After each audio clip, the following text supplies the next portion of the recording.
that I use to boil the chickpeas is what I use to blend the coconut.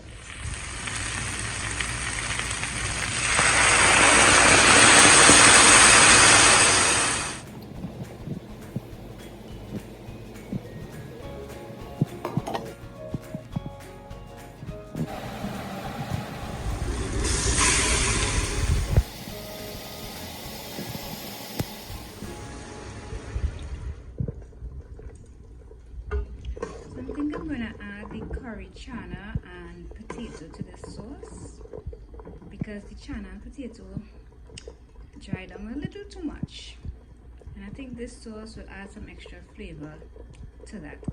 Normally it is cooked with chicken and any type of meat, the curry chana and potato, or you can cook it separately. My intention was to cook it separately, but now I'm gonna just add them in to the meat.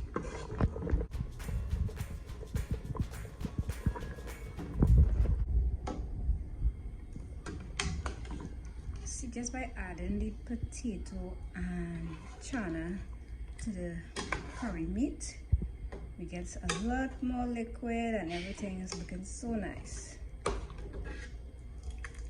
Potato is so well cooked, it's melting.